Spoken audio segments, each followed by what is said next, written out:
Audio Jungle.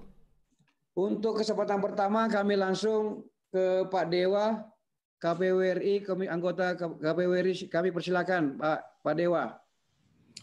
Baik, terima kasih Pak Dirjen ya atas waktu dan kesempatannya. Jadi pertama tentu kami KPU RI ya mengapresiasi dan berterima kasih atas diselenggarakannya acara ini ya. Karena ini adalah bagian penting dari sosialisasi dan juga koordinasi kita untuk mempersiapkan ya lebih lanjut ya tahapan demi tahapan Pilkada serentak 2020 ini. Baik ya, sebelumnya saya mengucapkan salam hormat ya. Assalamualaikum warahmatullahi wabarakatuh. Salam sejahtera untuk kita semua. Namo Buddhaya, salam, Om Swastiastu. Bapak Ibu yang saya hormati, ya keseluruhan narasumber ya, Bapak Dirjen dari Kemendagri ya, saya lihat ada beberapa nama yang akan hadir. Demikian juga pimpinan Bawaslu, Pak Fred yang saya hormati, dan seluruh peserta ya dari Dinas Kominfo, kemudian dari Humas maupun Satpol PP ya, provinsi dan kabupaten kota yang menyelenggarakan. Jadi saya sudah menyiapkan satu materi mungkin dari operator ya, bisa dibantu untuk menampilkannya.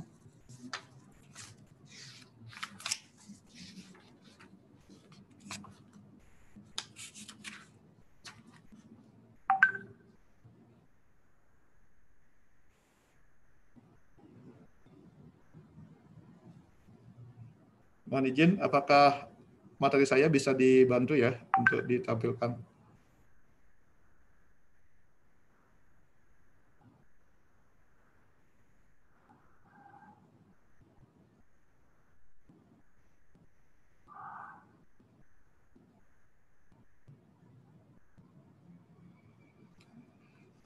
Baik Bapak Ibu sekalian ya, untuk menghemat waktu ya, karena supaya tidak lama menunggu, saya langsung saja. Jadi pada kesempatan ini saya ingin menyampaikan beberapa hal, terutama terkait dengan peraturan KPU ya, peraturan KPU nomor 5 tahun 2020. Bapak Ibu sekalian yang saya hormati, jadi KPU ya, KPU setelah melalui proses sebagaimana diatur di dalam Perpu ya nomor 2 tahun 2020 ya, beberapa hari yang lalu ya, setelah melalui mekanisme yang ada, telah mengundangkan satu peraturan KPU, yaitu peraturan KPU nomor 5 tahun 2020. Nah, peraturan ini ya pada prinsipnya ya merupakan perubahan ketiga dari peraturan KPU sebelumnya, yang pada prinsipnya mengatur ya tahapan-tahapan dalam bagaimana kemudian penyelenggaraan pilkada lanjutan itu ya dilaksanakan ya. Jadi entry point penting ya, tahapan dimulai dilanjutkan pada tanggal 15 Juni yang lalu, yang ditandai dengan pengaktifan kembali ya Badan Penyelenggara Ad Hoc ya, PPK maupun PPS yang sudah dilantik sebelumnya, yang kemudian dinonaktifkan sementara sehubungan dengan penundaan sejumlah tahapan ya, karena adanya pandemi COVID-19 ini. Nah, kemudian selain itu tentu ditandai dengan pelantikan ya sejumlah PPK dan terutama PPS yang belum dilantik di daerah-daerah yang menyelenggarakan pilkada ya. Jadi secara umum ya, saya berterima kasih atas koordinasi semua pihak bahwa pengaktifan kembali dan pelantikan ya Badan Penyelenggara Ad Hoc jajaran KPU itu sudah dapat dilaksanakan. Saya kira itu. Kemudian lanjut ya. Nah, outline materi yang saya sampaikan pada prinsipnya terkait dengan dasar hukum, kemudian tahapan persiapan, dan tahapan penyelenggaraan. Nah, sebelum saya masuk ke detail materi, Bapak Ibu sekalian, sekali lagi ya, keseluruhan tahapan secara rinci nanti bisa dicermati kembali, bisa dilihat di dalam peraturan KPU nomor 5 tahun 2020. Jadi barangkali apa yang kami tuangkan di dalam materi paparan kali ini tidaklah semuanya gitu ya, tapi prinsip-prinsipnya sudah kami masukkan. Jadi dasar hukumnya ya, kemudian terkait dengan latar belakang dan rancangan, kemudian tahapan persiapan ada sejumlah tahapan. Tadi sudah saya sampaikan ya, masa kerja badan ad hoc, kemudian pembentukan PPDP, pendaftaran pemantau pemilihan, pemudahan data dan penyusunan daftar pemilih. Kemudian juga terkait dengan tahapan penyelenggaraan ya, sekira ada beberapa tahapan yang mungkin tidak saya bacakan semuanya. Silakan lanjut ya. Nah, sekarang mengenai dasar hukum ya, Bapak Ibu sekalian. Jadi salah satu dasar hukum yang sangat penting ialah yaitu Peraturan Pemerintah Pengganti Undang-Undang Perpu Nomor 2 Tahun 2020 ya. Jadi tadi sudah saya sampaikan. Jadi ini terkait dengan sejumlah pasal yang sudah diatur di situ. Di antaranya adalah pasal 122A ayat 3, pasal 201A ayat 1, dan pasal 201A ayat 2 gitu ya. Jadi pada prinsipnya berdasarkan Perpu ini ya dan sejumlah rapat dengar pendapat ya antara KPU, pemerintah dan DPR sudah ditetapkan kemudian bahwa hari H pemungutan dan penghitungan suara nanti adalah pada tanggal 9 Desember tahun 2020. Silakan dilanjutkan. Sekarang mengenai latar belakang ya. Latar belakang ini saya kira secara besar ya sudah saya sampaikan tadi. Nah, sekarang kita masuk ke tahapan persiapan. Bapak Ibu sekalian, untuk tahapan persiapan ini diantaranya adalah terkait dengan badan ad hoc ya, yaitu PPK, PPS, dan KPPS ya. Jadi itu kemudian tadi PPK ya mulai bertugas kembali 15 Juni 2020. Kemudian untuk PPS ya nanti adalah 15 Juni 2020 sampai 31 Januari 2021.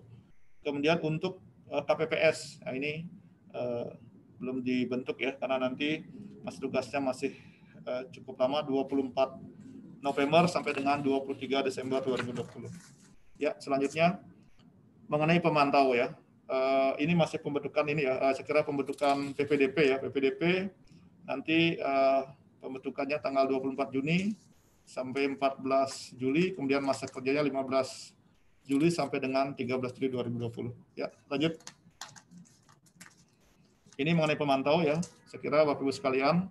Jadi ini adalah bagian penting yang perlu juga kami sampaikan, bahwa sesuai dengan ketentuan peraturan perundang-undangan dalam pilkada nanti, jadi ada pemantau pemilihan dalam negeri, kemudian pemantau pemilihan asing, lembaga survei atau jejak pendapat, dan terkait dengan pelaksanaan penghitungan cepat ya. Jadi tahapannya demikian ya. Jadi sesuai dengan yang ditampilkan di layar. Ya, selanjutnya. Kemudian tahapan yang juga tidak kalah pentingnya dan ini tentu perlu ya perlu diatensi oleh semua pihak selain kami jajaran KPU selaku pelaksana teknis, kemudian tentu Bawaslu ya, nanti Pak Fred bisa menambahkan, dan juga Bapak Ibu sekalian ya di wilayah masing-masing, ialah tahapan pemudahan data dan penyusunan daftar pemilih ya. Jadi ini ya khusus untuk tahapan pencocokan dan penelitian atau coklit itu dimulai tanggal 15 Juli sampai dengan 13 Agustus 2020. Ini adalah salah satu tahapan di samping secara substansi menyangkut pelayanan terhadap hak pilih warga negara, warga masyarakat yang memenuhi syarat, tentu juga adalah salah satu tahapan yang berpotensi untuk terjadinya interaksi ya, dalam jumlah yang masif antara penyelenggara dengan warga masyarakat ya. Jadi tentu di dalam aspek ini ya perlu dipersiapkan untuk bisa berjalan dengan baik gitu ya. Jadi saya kira itu. Kemudian selanjutnya adalah ada penyusunan daftar pemilih hasil pemutakhiran, kemudian ada rekapitulasi daftar pemilih hasil pemutakhiran dan seterusnya ya. Jadi mungkin tidak akan saya bacakan semua. Lanjut ya. Ke tahapan penyelenggaraan.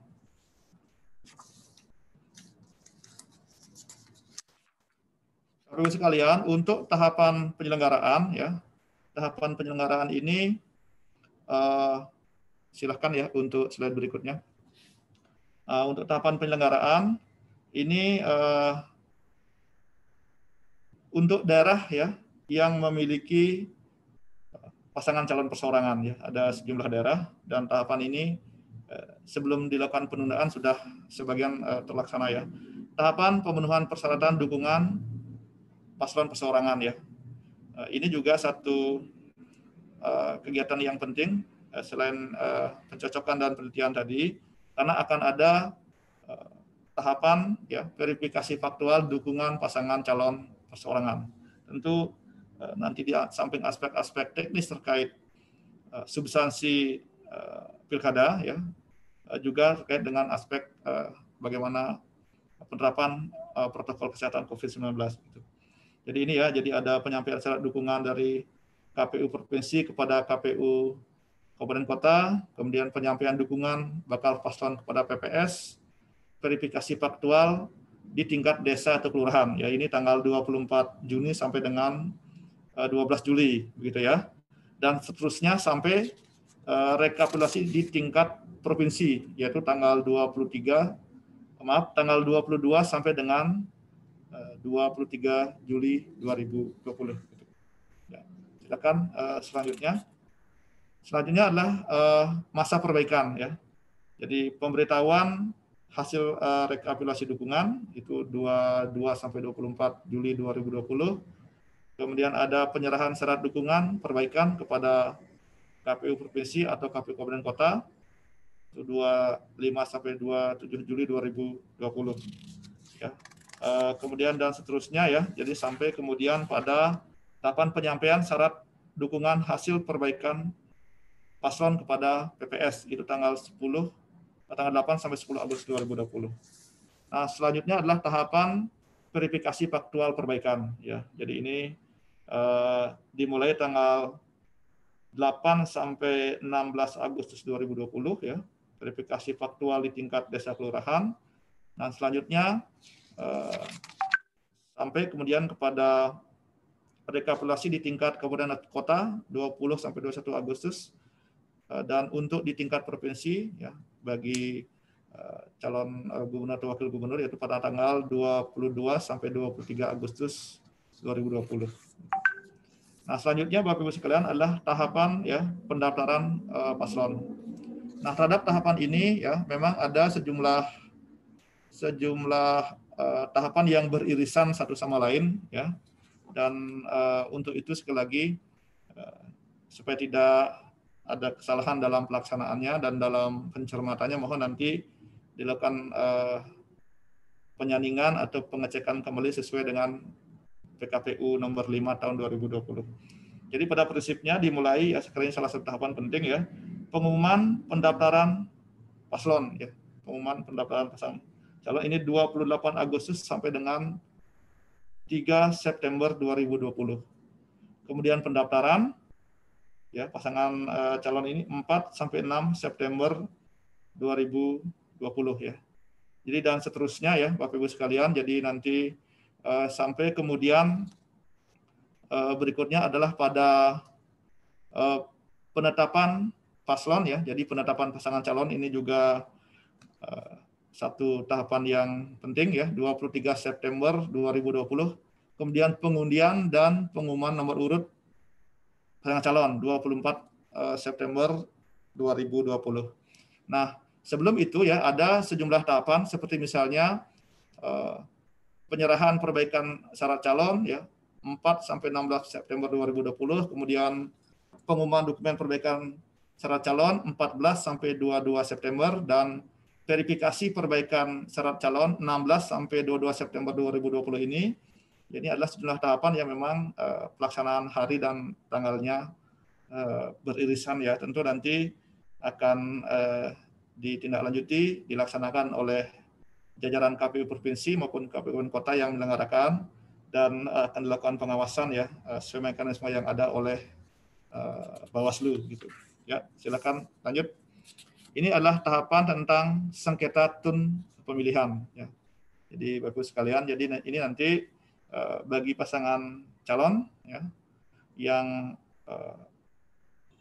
menyatakan keberatannya ya terhadap penetapan pasangan calon yang tadi ya dilakukan pada tanggal 23 September 2020 itu sesuai dengan mekanisme undang-undang dimungkinkan ya untuk mengajukan sekretariatun pemilihan ya. Jadi tahapannya adalah 23 September sampai dengan 9 November 2020 gitu.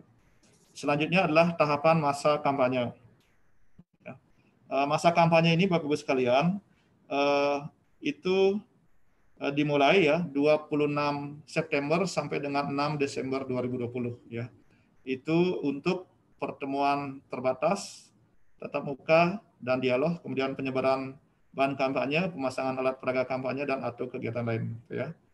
Kemudian untuk debat publik atau debat terbuka antar paslon itu tanggal 26 September sampai 5 Desember 2020.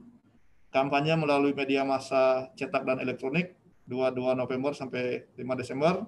Masa tenang ya 6 sampai 8 Desember 2020. Jadi total masa kampanye sesuai dengan peraturan KPU nomor 5 tahun 2020 itu adalah 71 hari gitu. Selanjutnya adalah tentang laporan dan audit dana kampanye ya.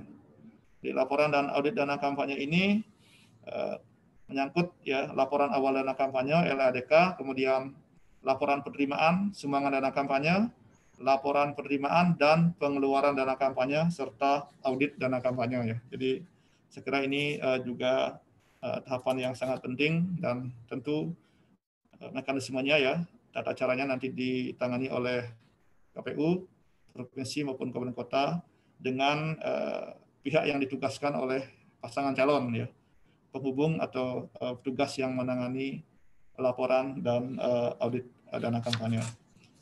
Kemudian selanjutnya mengenai hari H ya, hari H tadi sudah saya sampaikan Bapak Ibu sekalian.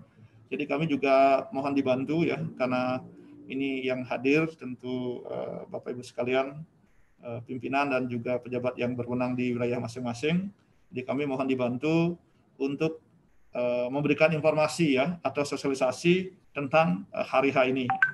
Jadi mudah-mudahan dengan perubahan tanggal penyelenggaraan ya dari 23 September 2020 menjadi 9 Desember 2020 ini juga dapat diketahui oleh publik secara luas ya. Tentu kami KPU juga melakukan ya sejumlah program, kegiatan dan acara-acara yang terkait dengan sosialisasi hari H pemungutan dan penghitungan suara gitu. Ya, lanjut terkait dengan tahapan pelaksanaan pemungutan suara dan rekapitulasi hasil penghitungan suara. Jadi sekarang ini ya Bapak Ibu sekalian, jadi 9 Desember 2020 adalah hari atau tanggal pemungutan dan penghitungan suara ya, jatuh pada hari Rabu gitu. Kemudian penyampaian hasil penghitungan suara dari KPPS kepada PPS, penyampaian hasil penghitungan suara dari TPS oleh PPS kepada PPK gitu dan seterusnya. Nah, untuk daerah-daerah yang menyelenggarakan pemilihan bupati atau wali kota tentu rekapitulasinya berhenti sampai di situ. Sedangkan untuk daerah yang menyelenggarakan pemilihan gubernur dan wakil gubernur nanti tahapan rekapnya sampai di tingkat provinsi yang menyelenggarakan gitu ya. Jadi pada prinsipnya demikian ya garis-garis besar tahapannya. Baik, selanjutnya Bapak Ibu sekalian terkait dengan penetapan pasangan calon terpilih ya. Jadi ada dua mekanisme terhadap daerah yang tanpa ada permohonan perselisihan hasil pemilihan. Dan yang berikutnya adalah untuk daerah yang terdapat ya permohonan hasil perselisihan pemilihan begitu ya. Jadi ini sesuai dengan undang-undang ya. Jadi ditangani oleh Mahkamah Konstitusi tentu dengan hukum acara yang diatur oleh Mahkamah Konstitusi. Bapak Ibu sekalian ya, saya kira itu ya beberapa hal yang dapat saya sampaikan. Mungkin nanti dari pada kesempatan berikutnya Pak Firian bisa menambahkan aspek-aspek terkait dengan bagaimana protokol kesehatan COVID dan lain sebagainya diadopsi. Dan kami KPU ya mohon doa ya sedang dalam proses finalisasi terkait dengan pembentukan peraturan KPU tentang penyelenggaraan pemilihan di masa bencana COVID-19 ini. Jadi dalam waktu dekat akan dikonsultasikan ke DPR, mudah-mudahan tentu ya bersama pemerintah juga. Nah, setelah itu mudah-mudahan segera bisa diharmonisasi dan diundangkan sehingga kita semua di seluruh daerah yang menyelenggarakan pemilihan ini memiliki satu landasan, satu kepastian hukum ya tentang bagaimana teknis penyelenggaraan dari tahapan-tahapan ya khususnya pada masa bencana. Jadi pada prinsipnya ketentuan undang-undangnya tidak ada yang berubah. Yang berubah adalah penyelenggaraan tahapan secara teknis yang mengadopsi ya pelaksanaan protokol kesehatan ya untuk memberikan perlindungan dan jaminan kesehatan dan keselamatan bagi para pihak yang terlibat dalam penyelenggaraan. Selamat siang dan salam sejahtera untuk kita semua. Om Swastiastu, Namo Buddhaya. Yang saya hormati Pak Dirjen, ada Pak Dirjen Polhum, kemudian Oda dan Pertimbangan Keuangan Daerah, serta juga Pak mungkin Bapak Ibu yang komandannya Satpol PP dan juga Pak Dr. Safrizal, ya. Ya. Dan juga Pak Dr. Safrizal, yang saya hormati anggota KPU Beli Dewaraka, kemudian Bapak Ibu dari berbagai departemen dari Kominfo dan juga dari bagian Humas di dalam lingkungan Kementerian Dalam Negeri. Kami mengucapkan selamat siang dan selamat bergabung dalam kegiatan kita pada siang hari ini. Bapak Ibu sekalian, perkenalkan nama saya Frits Edward Siregar, saya anggota Badan Pengawas Pemilu. Saya ada satu presentasi yang akan saya bagikan dan nanti saya akan kirimkan juga ke dalam chat ini sehingga nanti juga Bapak Ibu bisa baca dan juga dilihat-lihat dalam kesempatan yang berikutnya. Presentasi saya bisa saya lihat ya, bisa dibaca ya, Bapak Ibu sekalian. Ya, silakan bisa. Ya, Bapak Ibu sekalian, sebagaimana yang telah kita ketahui dan saya yakin Bapak Ibu juga tahu bahwa Indonesia bukanlah negara satu-satunya yang melaksanakan pemilihan dalam keadaan COVID pada saat hari ini. Ada hampir 54 negara di seluruh Indonesia yang saat ini juga melakukan proses pemilihan, baik itu Pilpres dan Pileg, juga Pilgub, juga ada pilkadanya masing-masing. Dan 45 negara setelah melakukan dan sepakat untuk melakukan pemilihannya. Dan saya yakin Bapak Ibu juga sudah bisa melihat bahwa dari berbagai negara yang melakukan proses, tetap melanjutkan proses pemilihannya, 45 itu melakukan pemilihan pada tahun 2020 dengan berbagai modifikasi. Modifikasinya adalah tetap mempergunakan protokol standar penanganan COVID, atau kita melalui pemilihan melalui kantor pos dan elektronik, kemudian melaksanakan tahapan menggunakan teknologi termasuk penghitungan suara, dan keempat, TPS khusus untuk kelompok orang beresiko, dan juga kesempatan memilih dari rumah atau rumah sakit bagi ODP dan PDP. Nah, Bapak, Ibu sekalian, sesuai dengan perjalanan politik yang sudah kita lalui, berdasarkan rapat antara pemerintah dan penyelenggara, kita sepakati bahwa kita akan melaksanakan pilkada tanggal 9 Desember tahun 2020. Saya yakin kita berkumpul pada hari ini untuk saling berdiskusi, bukan dalam waktu lagi untuk bertanya, kita laksanakan atau tidak tanggal 9 Desember. Saya melihat bahwa pada hari ini, posisi kita adalah kita melaksanakan agenda nasional, melaksanakan pilkada serentak tahun 2020 untuk tanggal 9 Desember. Sebagai pemerintah dan penyelenggara, kita saling berdiskusi, saling bekerja sama bagaimana caranya untuk mensukseskan agenda nasional ini. Dan izinkanlah kami untuk sebagai Bawaslu, sebagai Badan Pengawas Pemilu, untuk sharing mengenai beberapa hal yang masih perlu kita tindak lanjuti bersama dalam rangka untuk mensukseskan agenda nasional tanggal 9 Desember tahun 2020.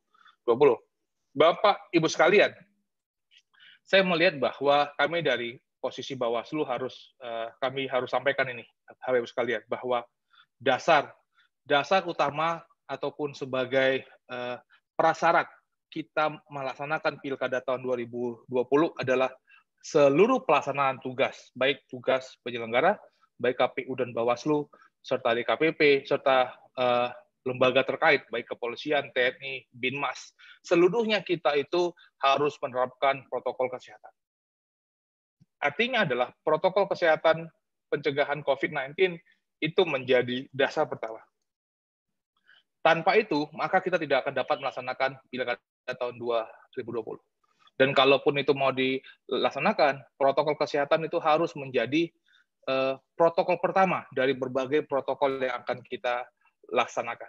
Dan sebenarnya kalau kita melihat dimaksud dengan protokol, kalau saya ubah kata-katanya protokol dengan kegiatan, maka berbagai protokol sebenarnya sudah diterapkan di KPU, baik protokol penerimaan surat, protokol untuk pencalonan, protokol muhtarli, protokol verifikasi, berbagai protokol sudah ada, dan kita menambahkan satu protokol.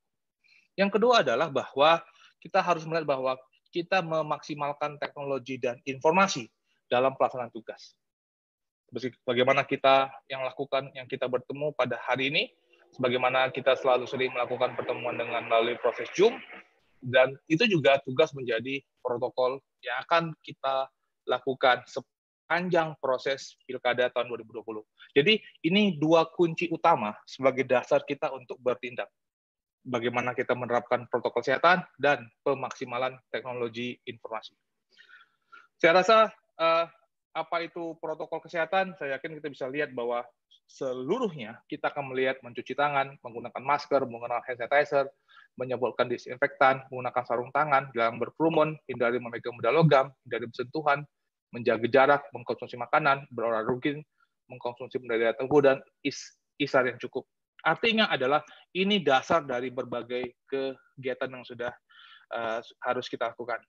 Setiap presentasi, Bapak Ibu sekalian, saya selalu mengulang standar protokol ini di setiap kegiatan. Kenapa? Kita perlu dikasih ingat gitu loh, bahwa ini adalah sesuatu yang menjadi dasar untuk kita bertindak dalam segala sesuatu. Seringkali kita lengah, seringkali kita lupa, tapi ini sesuatu yang tidak boleh kita lupakan, baik dalam kehidupan sehari-hari, ataupun pada saat kita menjalankan tugas, dalam tugas pemerintahan, dan juga dalam melaksanakan fungsi penyelenggaraan pilkada tahun 2020.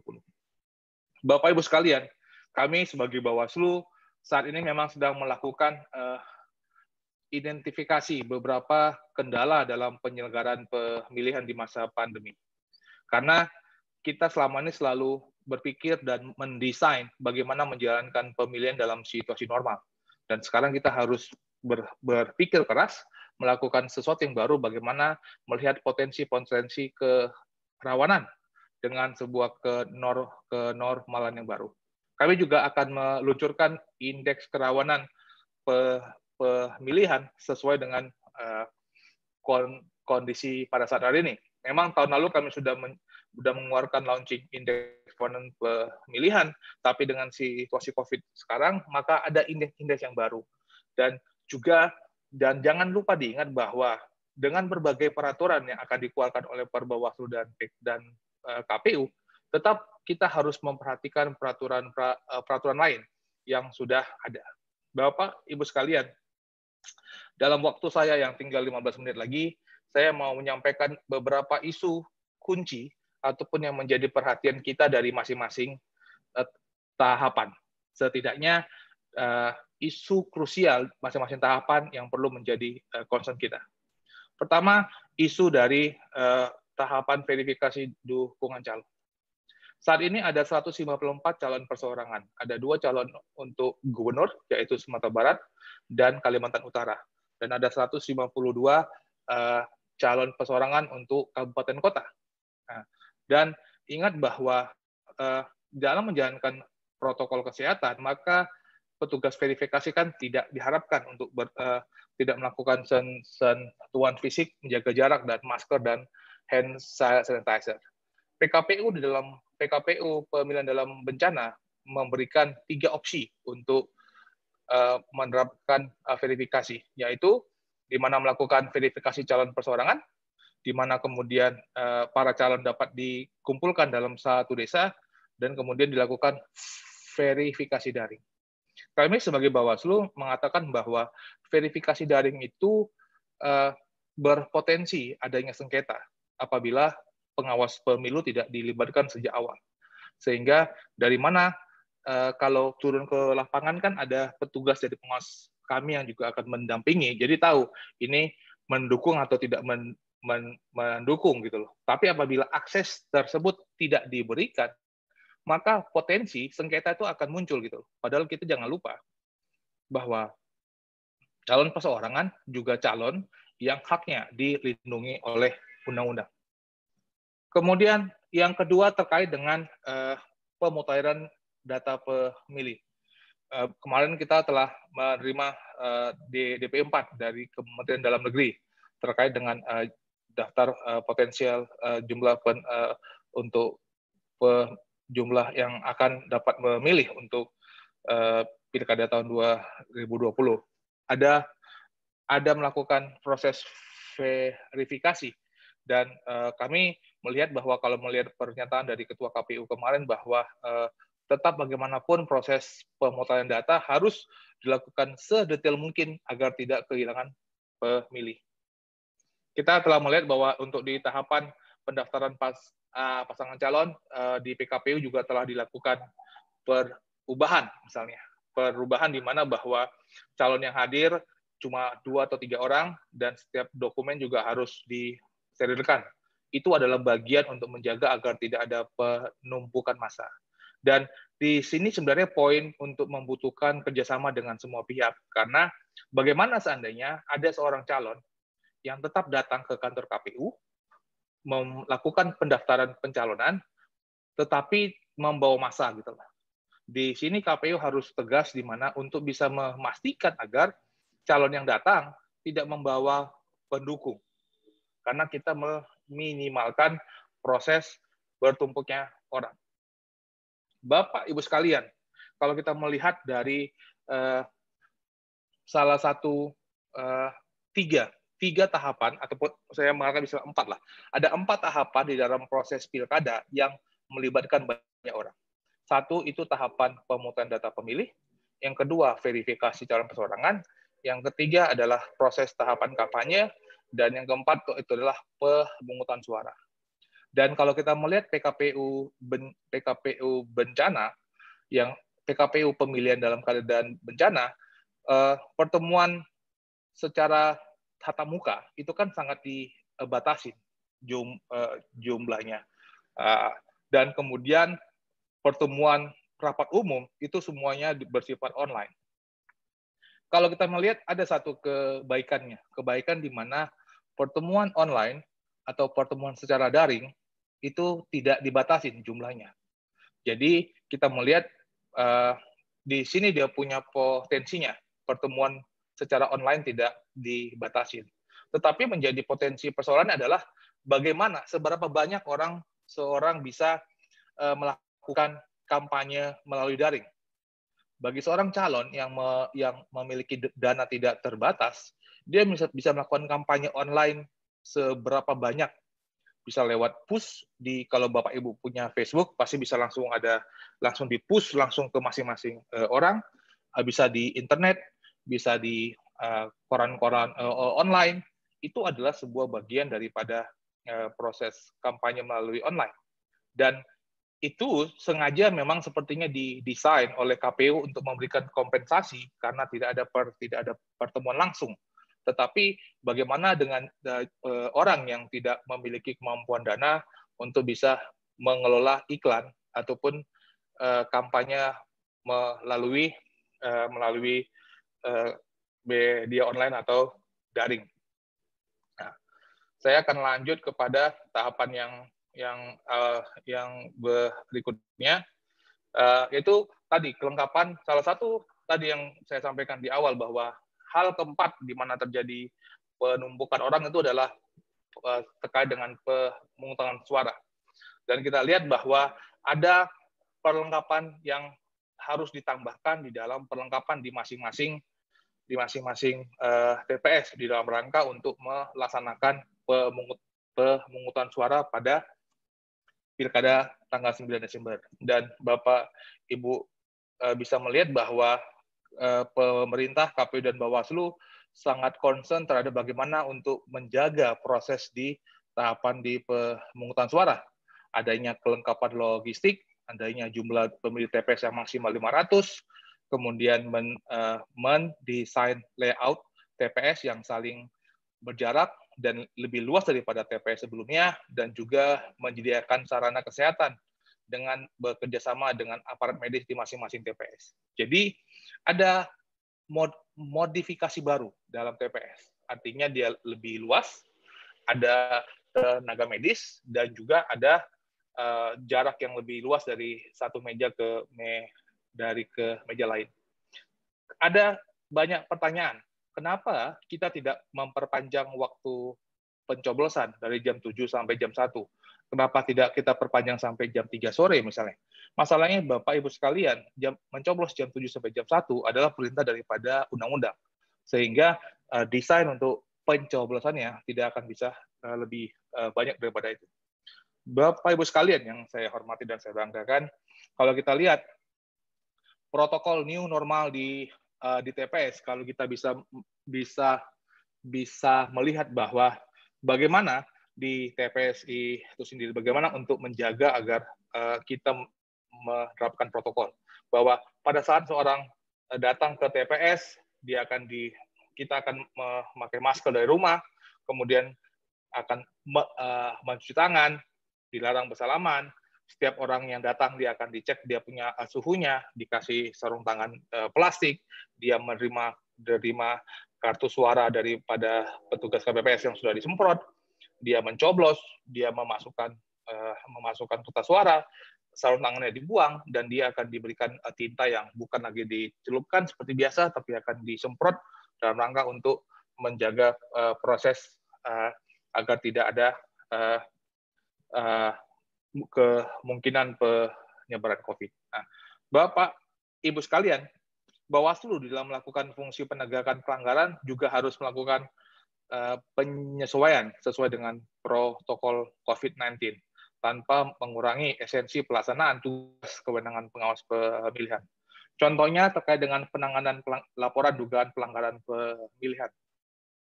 Kami bisa menerima sebuah laporan, baik langsung ataupun tidak langsung, melalui email yang nanti akan sudah disediakan. Kemudian kalau dalam setiap pelaporan, apabila ada penanganan ataupun ada fungsi dibutuhkan klarifikasi, maka klarifikasi juga dapat dilakukan secara online. Dan kalaupun misalnya tidak bersedia, apabila tidak ada alat komunikasinya, karena kita tahu tidak semua daerah juga memiliki alat internet sesampai, maka petugas Bawaslu akan datang untuk melakukan klarifikasi dengan melihat proses menjaga protokol kesehatan. Yang kedua, kalau kita melihat persidangan. Kalau kita melihat di persidangan itu kan ada dua dalam proses pilkada, dalam pelanggaran TSM dan juga untuk penyelesaian sengketa. Dan itu maka setiap barang bukti akan dibungkus dengan plastik dan dibarantai air, kemudian disemprot, dan dimungkinkan adanya persidangan secara online ataupun secara langsung. Dan apabila dilakukan secara langsung, maka akan memperhatikan protokol kesehatan. Termasuk misalnya apabila ada sengketa. Setiap proses pemilihan, Bapak Ibu sekalian, baik. Maaf. Ya. Bang Brits, 1 menit terakhir, mohon maaf. Ya, siap. Kalau kita melihat proses pilkada dan pemilu, maka paling banyak itu adalah di proses pencalonan, dan kita siap untuk melakukan fungsi secara daring. Bapak Ibu sekalian, saya selalu dapat pertanyaan, siapa yang menerapkan apabila ada protokol kesehatan yang tidak dilakukan, apa yang akan dilaksanakan? Sesuai dengan PKPU, kalau salah di PKPU di pasal 11, dalam draft PKPU bencana, apabila ada protokol kesehatan yang tidak dilakukan, maka KPU dan akan menyampaikan kepada Bawaslu, Bawaslu akan menyampaikan saran perbaikan. Apabila saran perbaikan tidak dilanjutkan, maka akan dilanjutkan dengan apakah ada dugaan pelanggaran etika, pelanggaran administrasi, dan pelanggaran pidana. Bapak Ibu sekalian, sebagai penutup, ini tinggal penutup Pak Bagtiar. Tantangan yang perlu kita hadapi bersama. Tantangan pertama adalah memastikan semua peraturan telah diundangkan. Verifikasi akan dimulai tanggal 24 Juni, Bapak Ibu sekalian. Tetapi sebelum verifikasi dimulai tanggal 24 Juni, maka PKPU mengenai pemilihan dalam keadaan bencana harus sudah diundangkan. Karena itu dasar untuk melakukan verifikasi dalam keadaan bencana. Yang kedua, memastikan anggaran yang dibutuhkan telah dialokasikan. Dan ketiga, bagaimana alat pelindungan kesehatan telah terdistribusi. Bapak Ibu sekalian, sebagai penyelenggara pemilu, saya yakin KPU dan Bawaslu, kita punya tanggung jawab bagaimana untuk memastikan agar kawan-kawan di daerah telah dapat aman dan nyaman dalam melaksanakan fungsi verifikasi. Dan itu harus membutuhkan bukan sekedar alat, tapi juga pemahaman. Dan yang terakhir, PR kita semua saya rasa, PR Bapak Ibu sekalian, dan PR saya, dan PR juga Bang Firian juga Beli Dewa Raka, bagaimana kita memastikan pemilih memiliki kepercayaan kepada penyelenggara pemilu dan proses.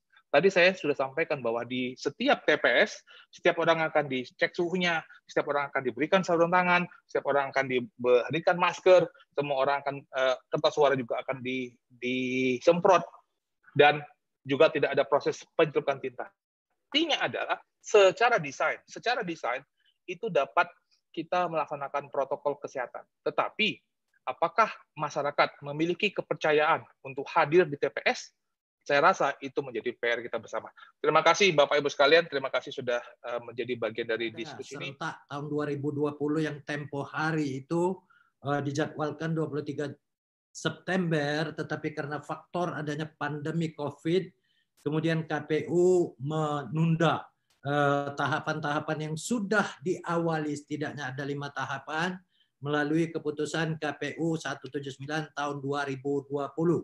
Kemudian ya DPR memanggil unsur-unsur terkait termasuk pemerintah bagaimana untuk mendengarkan atau mendapatkan kejelasan persoalan kelanjutan pilkada. Maka pada rapat 27 Maret setelah di tanggal 21 Maret KPU menunda, dilaksanakan RDP, dan kemudian atas dasar penundaan itu terbitlah Perpu nomor 2 tahun 2020.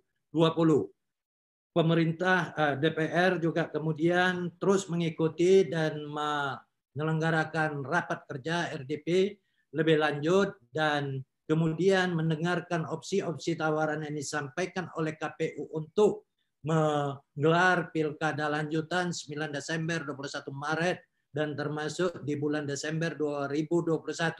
Tapi kemudian tentu dengan alasan-alasan yang cukup cermat disampaikan oleh KPU, disepakati bahwa pilkada kita di 2020 untuk hari pemungutan suara dilaksanakan 9 Desember. Nah, permasalahannya adalah karena ya kita ketahui bahwa kita masih dalam suasana COVID-19. Oleh karena itu, yang paling penting dalam kita menyelenggarakan, tentu kita akan menerapkan protokol kesehatan dalam setiap tahapan yang masih tersisa dalam seluruh rangkaian tahapan Pilkada serentak 2020.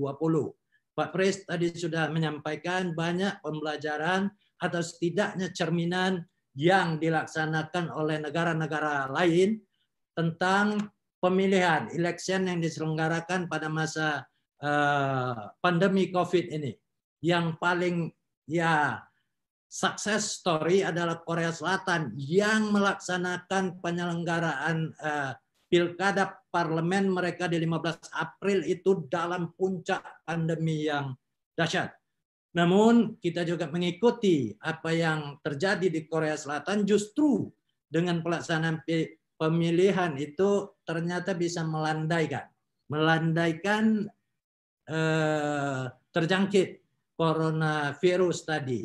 Ini juga memberikan sebuah lesson learn bagi kita bahwasanya barangkali dengan kita gencar publikasi sosialisasi protokol kesehatan dalam tahapan pilkada serentak, justru kita memberikan pemahaman kepada masyarakat untuk bisa mengurangi atau bahkan terhindar dari coronavirus tadi. Itu yang tentu kita harapkan. Ada beberapa hal penting yang pengen saya sampaikan kepada kawan-kawan, khususnya di Biro Pemerintahan. Yang pertama, nanti persiapan dalam tahapan ini, tentu saja dalam masa kampanye 71 hari, setidaknya itu ada PJS bagi kepala daerah yang ikut dan wakil kepala daerah yang ikut. Nah, ada PJS yang ditunjuk untuk siap-siap antisipasi. Arti kata ya sebulan sebelum penetapan itu sudah mulai merancang usulan-usulan PJS di daerah-daerah yang kepala daerah sebagai kontestan di pilkada. Yang kedua, perhatikan bahwa kita perlu mendukung kegiatan yang diselenggarakan oleh KPU dan Bawaslu, sehingga mungkin kawan-kawan juga menyampaikan kepada pimpinan masing-masing untuk memberikan dukungan personel PNS di sekretariat KPU dan Bawaslu, termasuk di situ nanti di PPK atau kalau dibutuhkan sampai ke tingkat PPS. Dan jangan lupa juga untuk ya mempersiapkan memberikan dukungan fasilitasi apabila dibutuhkan oleh KPU dan Bawaslu nanti ruang-ruang sekretariat yang perlu disediakan. Bagi kawan-kawan dinas Kominfo, barangkali ya kata kunci kita untuk mensukseskan ini adalah sosialisasi yang masif protokol kesehatan tadi kepada masyarakat pemilih kita, supaya kita dapat tercapai pemilihan yang berkualitas, demokrasinya free, fair, bisa diakses, termasuk aman dan nyaman COVID. Jadi itu publikasi yang gencar, diglorifikasi protokol kesehatan tadi kepada masyarakat pemilih, jangan sampai juga tidak dapat menggunakan hak pilih. Itu Pak Dirjen beberapa hal kunci yang mungkin perlu saya sampaikan pada kesempatan ini kepada kawan-kawan sebagai peserta pada pertemuan ini. Demikian, terima kasih. Wassalamualaikum warahmatullahi wabarakatuh. Terima kasih banyak. Assalamualaikum warahmatullahi wabarakatuh. Salam sejahtera untuk kita semuanya. Itu namo budaya. Kawan-kawan sekalian, Bapak Ibu sekalian yang saya hormati, Pak Dirjen Polpum, Dirjen Oda, Dirjen Keuangan Daerah, dan Bapak Ibu sekalian peserta meeting virtual pada siang hari ini. Ya. Baik, saya mau berusaha memanfaatkan 7 menit yang dialokasikan kepada kami. Mudah-mudahan pesan yang disampaikan sampai.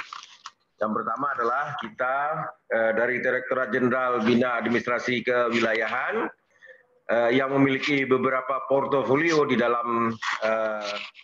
di dalam struktur Kemendagri yang berkaitan dengan pilkada dan hubungannya dengan penanganan COVID-19 ini, yaitu ada Direktorat Kebencanaan, yang dalam hal ini juga COVID-19 bahagian daripada bencana non-alam, kemudian juga ada Direktorat Satuan Polisi Pamong Praja, yang memiliki fungsi salah satunya dalam mendukung suksesnya pilkada.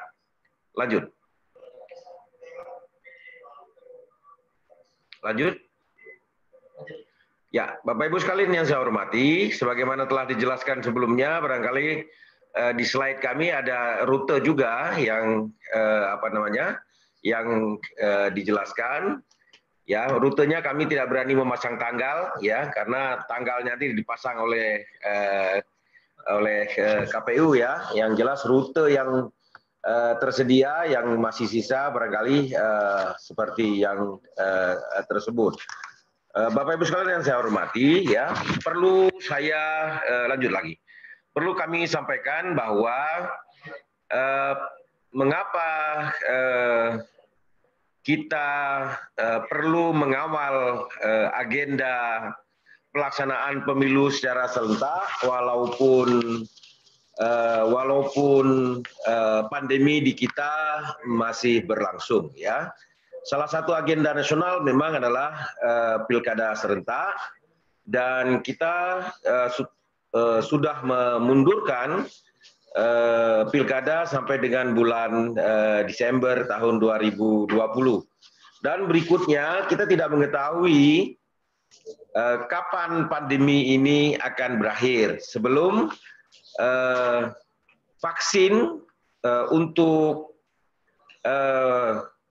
penyakit disebabkan oleh virus corona ini akan ditemukan, atau kapan obat yang khusus diperuntukkan untuk penyakit yang disebabkan oleh coronavirus ini akan ditemukan. Jadi dua kondisi ini kita tidak tahu ya kapan akan berakhir. Oleh karenanya tentu agenda nasional ya tidak dapat menggantungkan diri kepada ketidakpastian. Kita harus memiliki ancar-ancar ketidakpastian.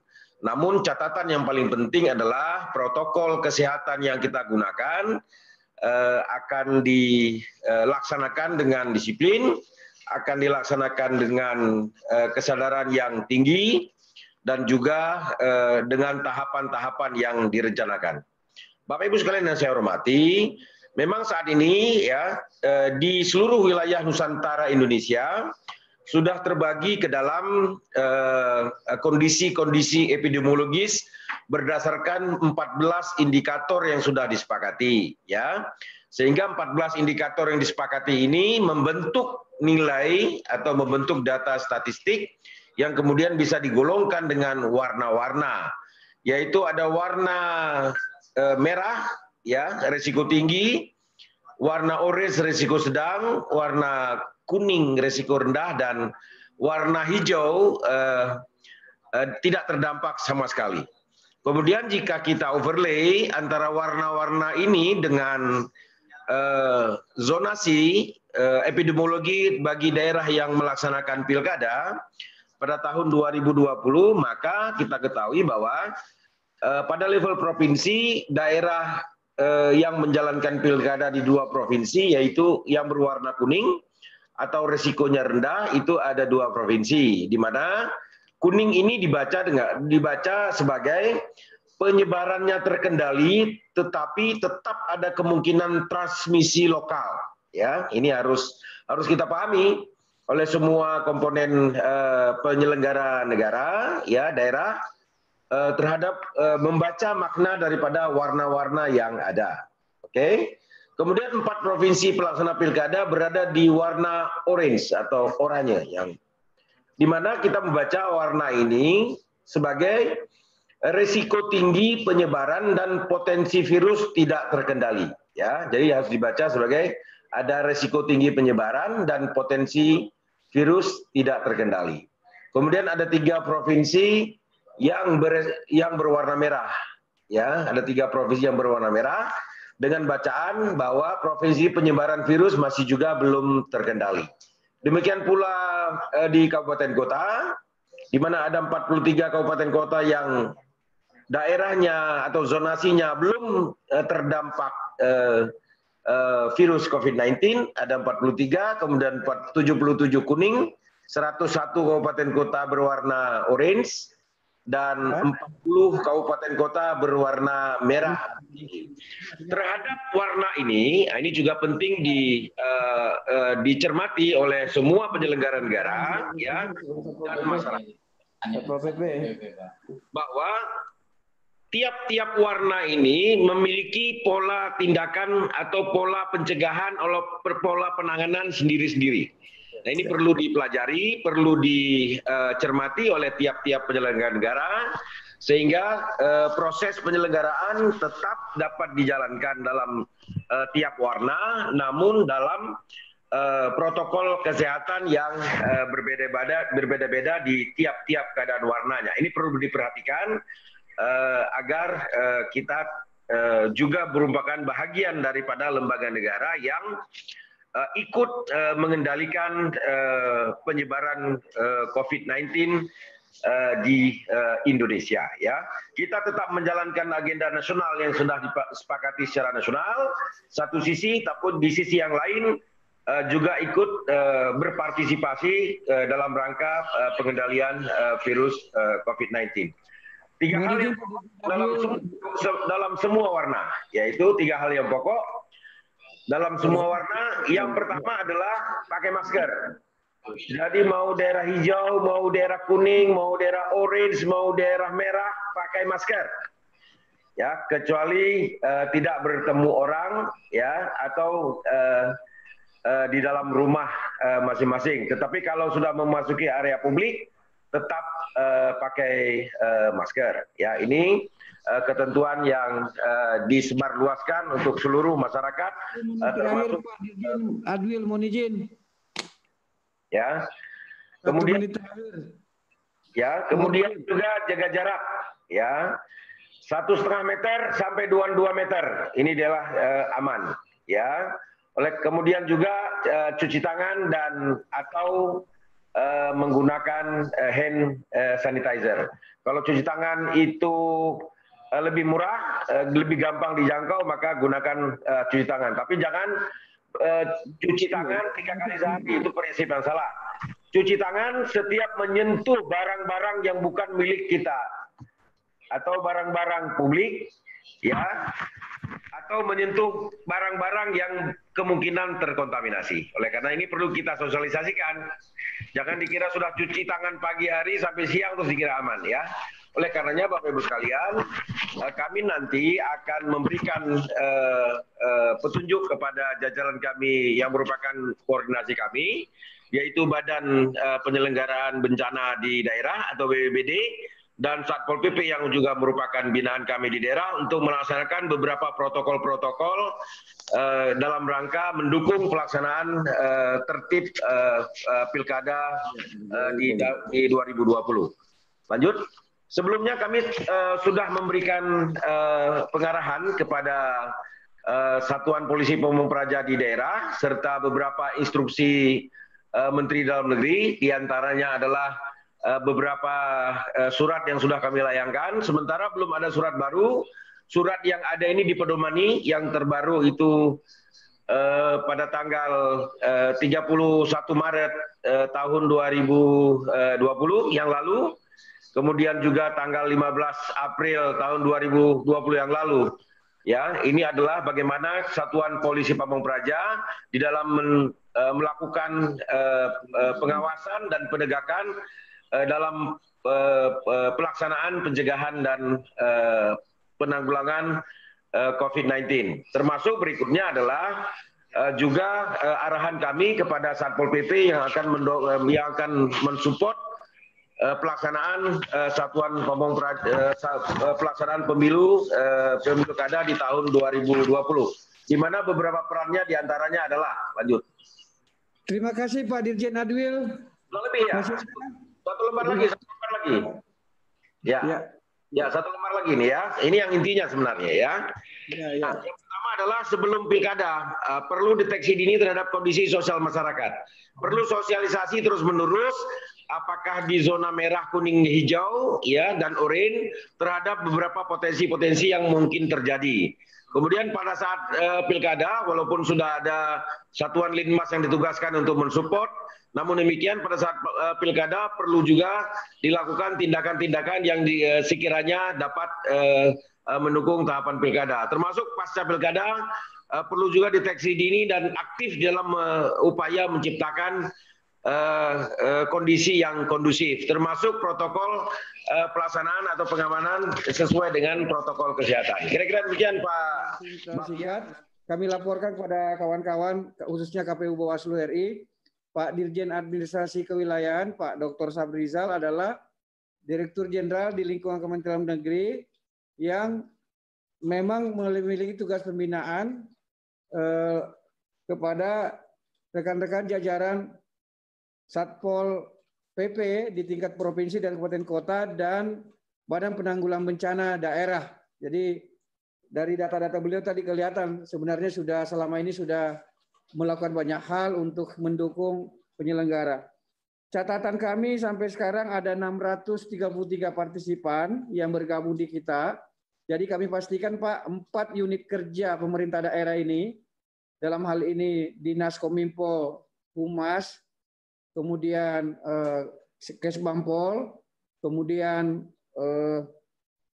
Biro Pemerintahan dan Bagian Pemerintahan, dan Satpol PP, itu seluruhnya sudah bergabung dengan kita. Dan kegiatan kita ini juga ini di live streaming YouTube Kementerian Dalam Negeri. Dan mohon izin mungkin juga ada teman-teman, beberapa teman media yang menyampaikan ikut juga bergabung di acara kita ini, sehingga nanti saya mohon izin kawan-kawan, terutama nanti ada sesi tanya jawab dan seterusnya. Jadi setiap kata perbuatan kita di forum ini itu terbuka untuk pada publik gitu, sehingga mohon dicermati secara baik karena itu menjadi informasi pada masyarakat yang yang kami karena bisa terbuka pada publik pada proses-proses kita. Ada 3 substansi yang akan kami sampaikan. Pertama, terkait dengan penyampaian hasil optimalisasi dan restrukturisasi. Nah, ini kita menindaklanjuti RDP tanggal 3 Juni 2020. Itu ada kesimpulannya. Pertama, perlu dilakukan penyesuaian kebutuhan barang. Langsung ke slide 7, Pak. Slide 7. Perlu dilakukan penyesuaian kebutuhan barang dan atau anggaran, serta penetapan jumlah pemilih di TPS maksimal 500 pemilih per TPS yang diatur secara baik. Selanjutnya ada kebutuhan tambahan barang atau jasa dan anggaran untuk penyelenggaraan pemilihan serentak tahun 2020. Di sini diminta KPU RI, Bawaslu RI ini sepakat agar KPU daerah dan Bawaslu daerah melakukan restrukturisasi, ya, optimalisasi terhadap anggarannya. Selanjutnya anggarannya itu diminta dilaporkan kepada Kementerian Dalam Negeri. Maka sejalan dengan hasil RDP tanggal 3 Juni 2020, next, KPU sudah menyampaikan surat kepada KPU daerah agar melakukan restrukturisasi atau optimalisasi terhadap pendanaan anggaran yang ada dalam NPHD. Yang mana pengurangan ini, optimalisasi dilakukan dalam rangka mencermati perubahan sistem kerja dan pemanfaatan media virtual atau media daring. Sehingga perlu lakukan pencermatan penghematan belanja-belanja yang ada dalam NPHD. Selanjutnya setelah melakukan penghematan dalam NPHD, selanjutnya mengusulkan tambahan terkait dengan kebutuhan perubahan jumlah pemilih, terkait perubahan jumlah TPS, dan terkait dengan tambahan kebutuhan APD. Maka kita harapkan ketika KPU Bawaslu melakukan restrukturisasi, optimalisasi dengan pemerintah daerah, itu bisa menghasilkan kebutuhan tambahannya ditutup dari hasil optimalisasi.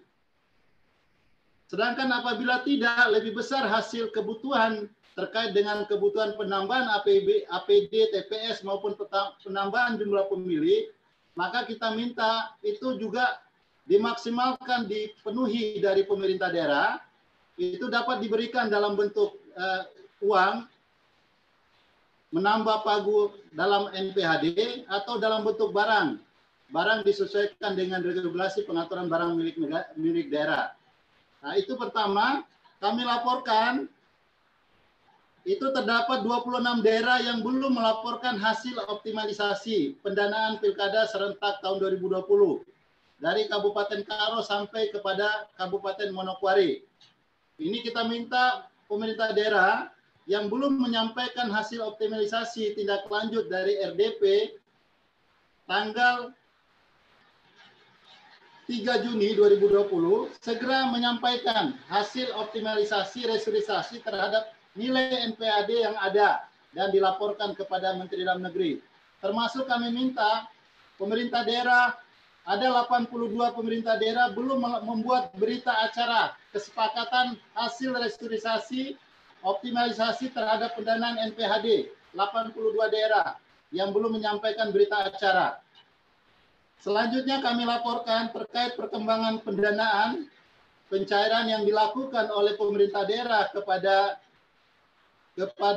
penyelenggara, baik KPU Bawaslu, itu dari total anggaran sebesar 14,9 triliun telah terrealisasi sebesar 5,8 triliun atau 39,29%. Yang terdiri dari KPU 41,85%, Bawaslu 44,98%, pengamanan 9,6%. Terdapat 43 daerah yang transfer dana hibah kepada KPU di bawah 40%. Ini di mana kita mengetahui di dalam Permendagri 52 tahun 2019, kita atur pencairan dilakukan secara sekaligus atau bertahap. Ketika dia bertahap, tahap 1 setelah 14 hari penetapan DIPA, kita minta ditransfer 40%. Masih kami menemukan 43 daerah yang belum mentransfer kepada KPU masih di bawah 40%. Selanjutnya, di Bawaslu, kami menemukan 34 daerah yang transfer dana hibah ke Bawaslu di bawah 40%. Mohon izin pemerintah daerah yang masuk kategori 43 dan 34 tadi, mohon mentransfer 40%-nya untuk tahap 1 sesuai tepat waktu, yang mana telah diarahkan juga dalam surat edaran yang kami keluarkan, yang ditetapkan oleh Bapak Menteri Dalam Negeri, agar segera melakukan proses pencairan sesuai dengan yang tercantum mekanisme pencairan dalam NPHD, yang mana di dalam Permendagri 41 saat ini, yang kami melakukan revisi terhadap perubahan pengelolaan pendanaan pada APBD, kami rubah tahapannya, kita bagi 2, yaitu tahap 1 40% paling sedikit, selanjutnya tahap 2 adalah 60% setelah Bapak Ibu sekalian paling lambat 5 bulan sebelum hari pemungutan suara, dana-dana tersebut sudah ditransfer seluruhnya kepada KPU maupun Bawaslu, di mana kami Kemendagri nanti akan memberikan asistensi dan pendampingan terhadap daerah-daerah yang belum melakukan pencairan sesuai dengan tahapan yang telah disetujui dalam NPHD.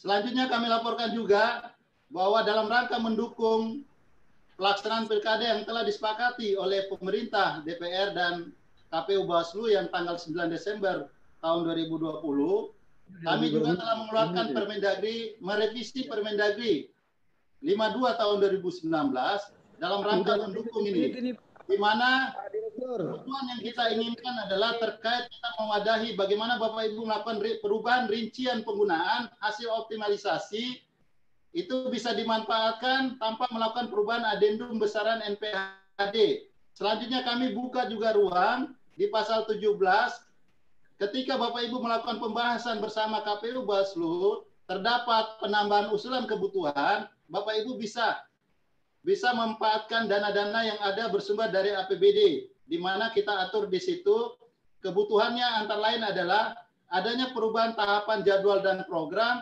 adanya perubahan kebutuhan barang jasa dan honorarium terhadap penambahan jumlah TPS, terhadap penambahan terkait dengan alat pelindung diri.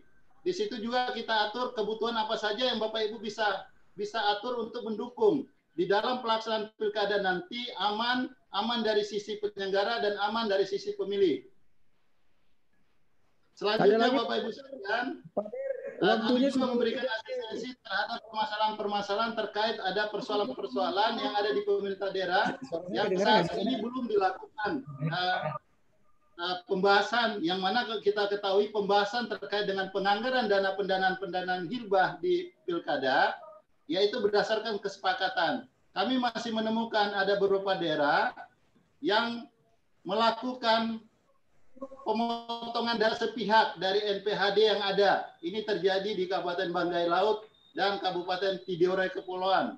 Untuk Tidore Kepulauan kami sudah sepakati tadi, mereka akan memaksimalkan dana yang sesuai NPHD untuk memenuhi kebutuhan terkait dengan alat pelindung diri maupun kebutuhan tambahan TPS terkait dengan honorariumnya. Itu sudah disepakati. Sedangkan Kabupaten Banggai Laut kami masih pending dan akan dilanjutkan lagi pertemuan besok pada hari Senin untuk menyelesaikan adanya pemotongan sepihak yang dilakukan oleh pemerintah daerah. Demikian juga kekurangan anggaran pada Kabupaten Demak dan kekurangan pencairan pada Kabupaten Sekadau. Saya kira itu yang bisa kami sampaikan dari Dirjen Bina Keuangan dengan tugas memastikan pendanaan pilkada ini sudah bersumber dari APBD sebagaimana diamanatkan pasal 166 huruf C dalam tahun 2016. Memastikan pendanaan pilkada dibebankan. Informasi tadi kami sambil mengikuti diskusi dengan beberapa pakar. Dan beberapa pakar tersebut menyampaikan, dan ini juga menjadi challenge bagi kita semua, kita sama-sama ketahui bahwa sesungguhnya salah satu persoalan penerapan new normal atau budaya baru dalam kehidupan masyarakat kita belumlah optimal di tingkat masyarakat menengah ke bawah. Untuk itu, tadi kami disampaikan, jajaran petugas KPU dan kita semua, Bapak Ibu, paling tidak dalam waktu dekat ada kurang lebih 300.000 petugas pemutahiran data pemilih yang akan direkrut, itu juga bisa menjadi agen sosialisasi penerapan protokol COVID-19. Dan ini kami masih berjalan di ruang sebelah, ada dari BNPB, ada dari Kementerian Kesehatan. Kami sungguh berpikir keras bagaimana hal tersebut bisa terjadi. Jadi insya Allah dana yang disalurkan untuk menopang kegiatan pemilihan kepala daerah tidak hanya semata-mata untuk kegiatan itu, namun kami sedang berpikir Pak, salah satunya nanti, ini hal baru yang tadi kami bahas, bisa saja jajaran kami ketika door to door datang ke rumah warga sambil melakukan tugasnya, juga membagikan selebaran informasi tentang protokol COVID sambil yang bersangkutan menggunakan. Nah, saya izin saat ini saya menggunakan ini masker, ini face shield saya pakai, kemudian ini sarung tangan. Ini contoh-contoh dari yang nanti akan digunakan oleh jajaran kami. Nanti akan juga diberikan hand sanitizer. Jadi ini kami gunakan pada berbagai kesempatan. Kami izin untuk mengefisienkan langsung bicara hal-hal tertentu. Tadi saya perhatikan dari rekan kami, Pak Dewa dan Pak Fritz sudah menyampaikan banyak hal, khususnya Pak Dewa tadi tahapan, saya izin menambah seputar konten utama sosialisasi, yaitu hal-hal apa saja yang patut menjadi perhatian kita semua untuk kita sebarluaskan kepada masyarakat. Tadi sudah disinggung, yang kira-kira tadi sudah disinggung saya tidak akan teruskan, tapi paling tidak ada 3 hal menurut kami yang penting untuk kita sebarluaskan. Yang pertama dasar melanjutkan, kemudian kedua kenapa dilanjutkan, yang ketiga tentang regulasi, anggaran, dan teknis. Yang pertama terkait dengan dasar lanjutan. Kita sudah sama-sama ketahui dan tadi saya lihat sudah dibahas, Perpu 2 tahun 2020. Ini kami lewati. Ada 3 pasal di sini yang disampaikan. Yang kedua, surat dari gugus tugas percepatan penanganan COVID-19.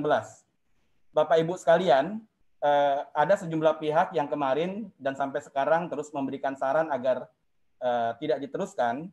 KPU RI ketika menerima surat dari gugus tugas menyampaikan bahwa dengan adanya surat ini menjadi pertimbangan penting bagi KPU untuk memutuskan melanjutkan tahapan. Mengapa demikian? Selain diatur di Perpu, ada persetujuan 3 pihak, Kemendagri, dalam hal ini pemerintah, KPU, dan Komisi 2. KPU dalam bekerja selalu menimbang masukan lembaga yang kompeten. Contoh, ini contoh sederhana supaya pemahaman kita paling tidak mohon izin bisa sama. Misalnya, kita tahu dalam pemilihan kepala daerah biasanya ada pasangan calon yang ijazah pendidikannya dipertanyakan. Kalau ada hal semacam itu, KPU di daerah tidak bisa memutuskan sendiri. Mohon maaf misalnya, oh ini setahu saya dia ini dulu sekolahnya tidak benar-benar, tapi ada dokumen ijazahnya. Nah tidak bisa jajaran kami di KPU memutuskan sendiri, melainkan harus bertanya kepada Dinas Pendidikan yang punya otoritas dalam hal itu. Apapun isi surat yang disampaikan, itulah yang jadi berdasar pertimbangan untuk memutuskan apakah ijazah bakal pasangan calon tersebut benar atau tidak. Nah, dengan analogi itu, ada juga analogi yang lain, misalnya seperti syarat kesehatan. Tidak bisa jajaran KPU, kalau ada bakal pasangan calon datang, kita lihat, oh ini rumornya sakit, misalnya, mohon maaf ini, rumornya sakit, atau badannya lemas ketika datang. Tidak bisa kami kemudian memutuskan, oh kita putuskan saja langsung tidak sehat. Harus dengan hasil pemeriksaan kesehatan secara utuh menyeluruh dari tim pemeriksa kesehatan. Dalam konteks itulah, Bapak Ibu sekalian, surat dari gugus tugas ini menjadi pertimbangan penting. Mengapa demikian? saya, Pak Dirjen, Bapak Ibu sekalian boleh berpendapat terkait dengan bagaimana COVID-19. Namun, lembaga yang punya otoritas, lembaga yang hari ini sedang berjuang melawan COVID-19, bahkan saya tahu sendiri bagaimana yang dilakukan oleh rekan-rekan gugus tugas, itulah yang punya kompetensi untuk menilai dan memberikan masukan.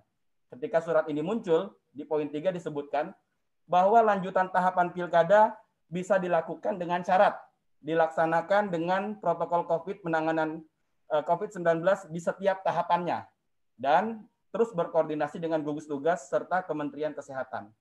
Inilah yang kami jadikan salah satu pertimbangan utama dengan analogi seperti tadi. Ini penting, mohon kalau berkenan Bapak Ibu membantu kami mensosialisasikan agar menjadi utuh dan jelas tersampaikan kepada masyarakat luas.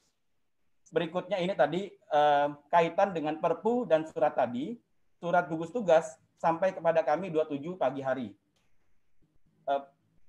RDP kita 27 sore hari keputusannya. Jadi ini konsisten KPU dalam bekerja. Kemudian kenapa dilanjutkan? Sebagai informasi, tanggal 21 Maret KPU melakukan penundaan. Jangankan 21 Maret, sampai sekarang pun tidak ada satu pihak pun yang bisa menyimpulkan COVID secara utuh, karena terus berkembang. Dan kita sama-sama tahu COVID ini makhluk baru. Virus coronanya sejak 3.300 tahun sebelum Masehi. Tapi versi COVID-19-nya ini sedang dalam penelitian. Wajar pada saat itu kami ketika menunda berharap ini bisa kita lanjutkan, dan kita semua pada saat itu punya pandangan yang sama, saya yakin, bagaimana pilkada bisa kita lanjutkan setelah COVID berakhir. Namun WHO seiring dengan waktu menyampaikan kesimpulan dan pandangannya, lembaga yang punya otoritas secara internasional, bahwa pandemi global ini dimungkinkan tidak akan berakhir dalam waktu singkat, COVID-19 tidak akan hilang. Maka menjadi tidak relevan pernyataan, pandangan yang menyatakan pilkada ini sebaiknya dilanjutkan sampai COVID berakhir. Nah ini kan sudah ada justifikasinya, sudah ada pertimbangan-pertimbangannya. Maka kami memutuskan melanjutkan pemilihan serentak 2020. Kemudian argumentasi kenapa dilanjutkan, sekarang semuanya sedang menuju new normal. Kemarin banyak aktivitas ditutup, ada PSBB, tapi sejak minggu lalu kita sudah bisa beribadah. Rumah ibadah sudah buka, pasar mal sudah buka, kantor dan berbagai aktivitas pekerjaan sudah buka. Tentu akan menjadi pertanyaan masyarakat dan banyak pihak nantinya, loh mengapa ketika semua sudah berjalan lagi dengan new normal, pilkadanya belum diteruskan. Bisa pula nanti apabila kami tidak melanjutkan, bisa muncul pandangan yang justru sebaliknya. Maka ketika semua sudah mulai bekerja dengan pendekatan new normal, KPU pun menyelenggarakan pemilihan dengan pendekatan new normal. Ini 3 hal yang harus salah satu pertimbangan kenapa dilanjutkan. Sesungguhnya pilkada itu bukan semata-mata kepentingannya KPU. KPU berkewajiban untuk menjalankan. Tapi pilkada itu atau pemilihan serentak itu adalah kepentingannya masyarakat di daerah kita. Di 270 daerah untuk mengevaluasi dan mendapatkan pemimpin secara langsung yang dipilih setiap 5 tahun sekali. Jadi kepentingannya mohon juga bisa kita lihat dalam perspektif kebutuhan masyarakat. Justru di masa sekarang ini, masyarakat bisa mengevaluasi kepemimpinan di daerah dalam hal incumbent mau maju. Dalam hal sudah berakhir, masyarakat sambil mencari dan melihat siapa yang pantas memimpin mereka untuk 5 tahun ke depan. Berikutnya, 3 hal ini terakhir, terkait dengan regulasi. Tadi Pak rekan kami, Pak Dewa Rakasandi sudah menyampaikan tentang peraturan KPU tahapan program dan jadwal. Dan kami sedang mematangkan, insya Allah, sudah dapat undangannya dari Komisi 2. Tanggal 22 Juni kami akan konsultasi terkait dengan tata cara pelaksanaan pemilihan serentak di masa COVID-19. Ini sebagai ilustrasi, misalnya terkait dengan besaran dana. Kami ingin juga izin ini Pak Dirjen dan Bapak-Bapak lainnya, ini mungkin belum banyak yang tersampaikan. Namun ini juga penting untuk diketahui oleh kita semua. Dana penyelenggaraan pemilihan, ini tertutup sebentar. dana pemilihan serentak 9,9 triliun. Kalau terkait dengan nilainya, kalau kita mau hitung, kalkulasinya sebagai berikut. 9,9 triliun dibagi dengan jumlah pemilih. Jadi bisa kita katakan, nilai dari pemilihan kepala daerah itu per pemilih Rp94.310. Ini data per 11 Juni. Kemudian data per 11 Juni yang kami terima, 4,1 triliun sudah tertransfer dan sebagian besar sudah terpergunakan. Tadi barusan dari pejabat Kemendagri menyampaikan informasinya yang sudah diupdate sudah lebih dari 4,1 triliun. Apabila pemilihan serentak ditunda sampai 2021 atau bahkan 2022, bisa dipastikan dana yang sudah tersalurkan itu dalam tanda petik hangus. Jadi, kalau kita juga menunda terlalu lama, bisa juga tahapan yang berjalan secara faktual, secara kualitas menjadi kadaluarsa. Dan tentunya dana bisa mubazir, 4,1 triliun, bahkan tadi disampaikan yang data terbaru sudah lebih dari 4,1 triliun. Kalau ditunda, tentunya ini jadi masalah tersendiri. Berikutnya,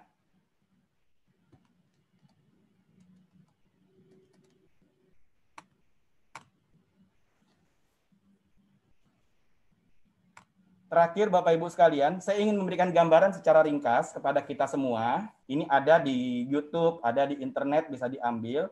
Tapi pertanyaan para pihak adalah, kira-kira nanti di TPS aman atau tidak? Nah, ini gambaran di Korea Selatan. Mohon tidak dilihat pada unsur lain, tapi kami menyajikan ini sebagai deskripsi agar kita mudah juga nanti Bapak Ibu meneruskan kepada masyarakat, kira-kira nanti di TPS seperti bagaimana? Nah, ini kegiatan di Korea Selatan di TPS tanggal 15 April. Nanti Bapak Ibu, kami sudah memutuskan dalam pleno bersama-sama dengan Pak Dewa tentunya, setiap pemilih akan diberikan sarung tangan plastik untuk menghindari pemaparan atau terpapar. Kemudian dilakukan pengecekan suhu dengan termogan. Kemudian diberikan hand sanitizer atau cuci tangan. Bagi pemilih yang sedang menjalani karantina mandiri, atau bahkan sudah terkena COVID, tentu akan ada perlakuan khusus. Nah, setelah pemungutan suara, dilepas sarung tangannya, sebelum keluar dari TPS, akan diberikan tinta dengan cara ditetes, tidak lagi mencelup. Tidak lagi mencelup, tapi dengan cara tetes. Ini kemarin kami berterima kasih dari Kemendagri memberikan data pemilih pemula tambahan, dan kemarin kita sama-sama melakukan launching untuk pemilihan serentak tanggal 9 Desember 2020. Ini sebagian perangkat yang akan digunakan. Wajib menggunakan face shield, kemudian masker, dan sarung tangan plastik. Bapak Ibu sekalian, kerap kali ada yang menanyakan terkait dengan dana pilkada yang mahal atau hal lain. Kami selalu menyampaikan, memang pemilihan atau pilkada tidak bisa membangun gedung sekolah, pasar, dan jalan. Namun gedung sekolah, pasar, jalan, dan lain-lain sangat tergantung dari keputusan politik. Pilkadalah yang menentukan pengambil keputusan politik. Maka mari kita jadikan pilkada sebagai sarana terbaik membangun daerah. Jadilah pemilu berintegritas.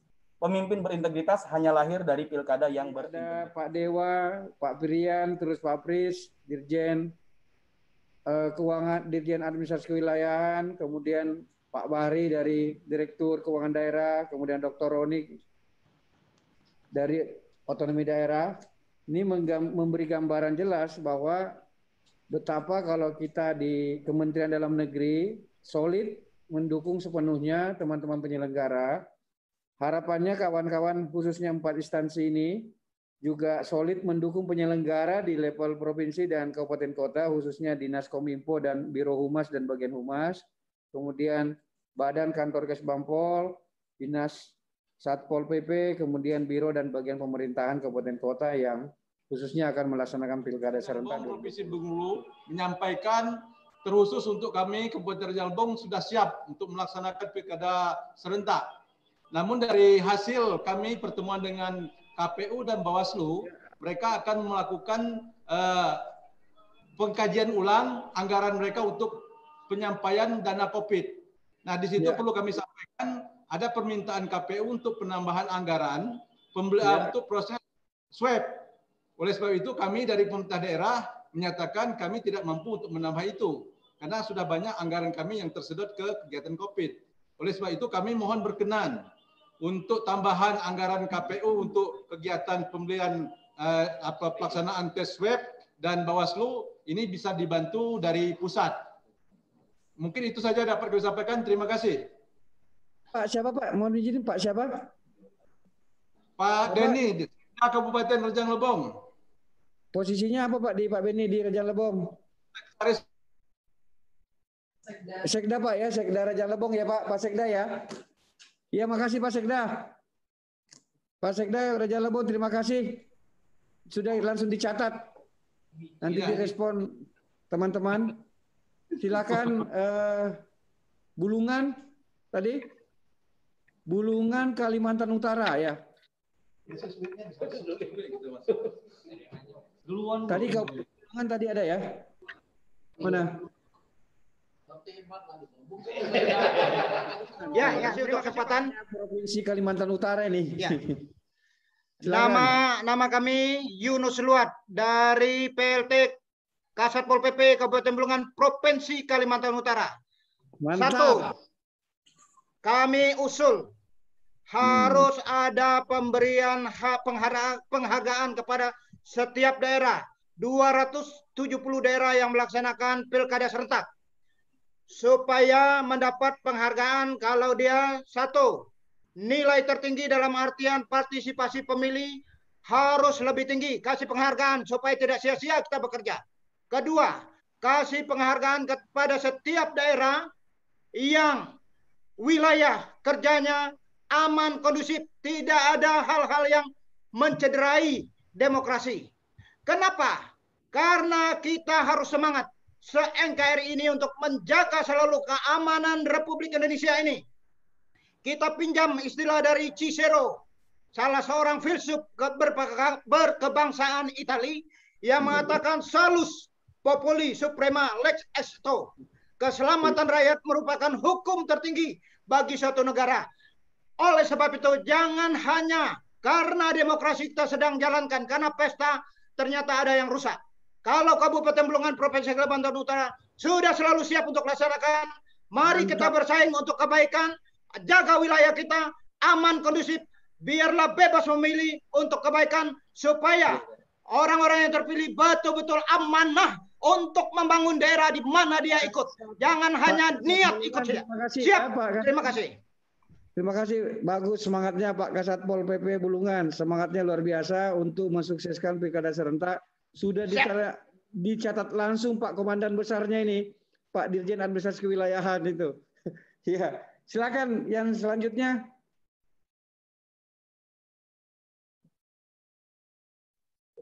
Sumatera Barat. Apa nih? Ini provinsi. Kami di Sumatera Barat ada 13 pasangan calon yang akan melalui calon perseorangan. Kemudian akan dilakukan verifikasi faktualnya pada tanggal 24. Pada tanggal 24 besok. Kemudian kami berdasarkan berkomunikasi dan konsultasi dengan KPU, ini KPU masih ragu.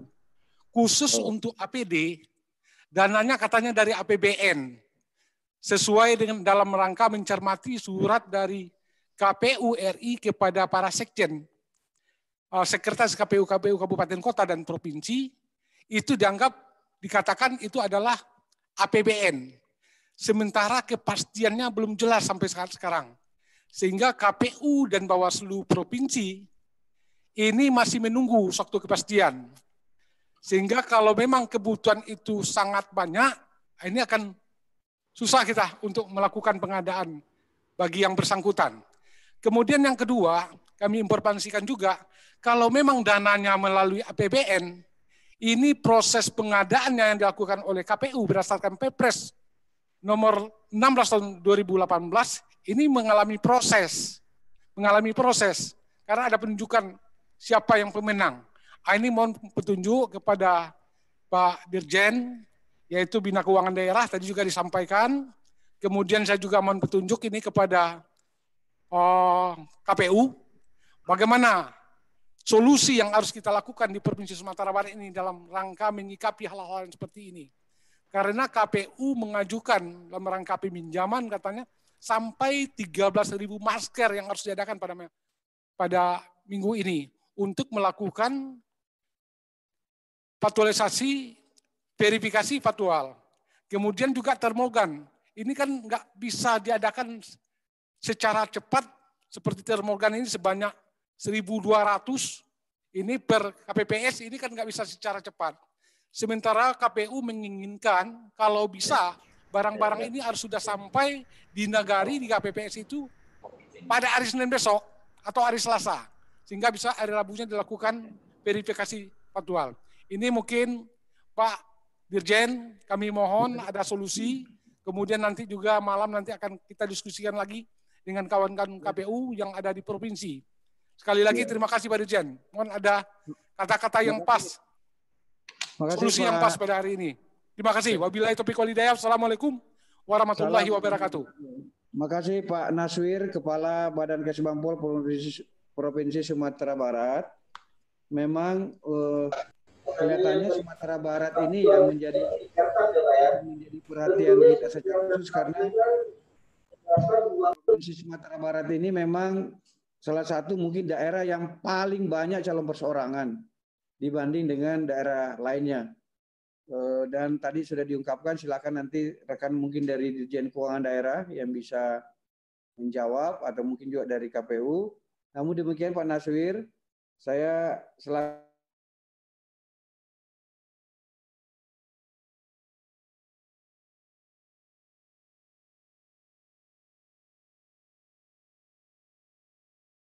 Dirjen Politik dan Pemerintahan Umum, hari ini sudah hari Jumat, dan itu hari Senin kan sudah tanggal 22, jadi ada solusi-solusi cepat yang bisa kita lakukan, sambil yang lainnya juga berproses, karena pelaksanaan pilkada ini harus kita kawal sama-sama dan harus kita selamatkan prosesnya, yang kebijakan sudah kita tetapkan. Hal lainnya itu bisa kita sama-sama proses jika ada kekurangan-kekurangan dan kita saling mencari solusi-solusi terbaik. Yang satu lagi mungkin ada dari wilayah timur, mungkin silakan. Ada lagi? Silakan Pak. Oh Nabire, oi Nabire, silakan Nabire. Selamat siang Pak. Pak Asisten luar biasa, sip. Ya, kami dari Nabire, saya Asisten 1, nama saya Halim, wakil Bupati. Kami sampaikan bahwa pada prinsipnya kami Nabire siap untuk melaksanakan pilkada serentak pada tanggal 11 September tadi. Yang perlu kami tanyakan saat ini adalah teman-teman dari Polisi Pamung Praja, Pak Dirjen, terkait masalah tugas Dimas di masing-masing TPS. Sampai saat ini kejelasan masalah pendanaan untuk tenaga-tenaga Linmas yang ditugaskan di TPS selaku tenaga pengamanan di TPS masing-masing TPS, mungkin kejelasan masalah anggaran Pak Dirjen. Demikian, terima kasih. Kami kembalikan. Terima kasih Pak Asisten. Anggaran per orang, kelengkapan pakaian perorangan di masing-masing TPS dan lain-lainnya. Terima kasih. Kami kembalikan. Terima kasih Pak Asisten Nabire, Asisten 1. Terima kasih. Saya kira Bapak Ibu yang saya muliakan, ini waktu sudah menunjukkan 6 menit kurang dari pukul 16.00. Jadi nanti kegiatan ini nanti akan terus kita lanjutkan. Saya kasih kesempatan para narasumber untuk menjawab dari 4 tadi, dari Rejang Lebong, Bulungan, Sumatera Barat dengan Nabire, dan mungkin ada hal-hal yang mau disampaikan, silakan. Kesempatan pertama mungkin saya beri kesempatan Pak Dirjen Administrasi Kewilayahan. Silakan Pak Dirjen. Semoga masih bersama kita. Pak Dirjen Adwil, silakan Pak.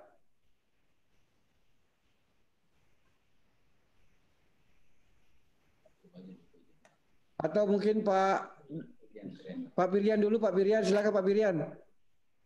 Baik, terima kasih.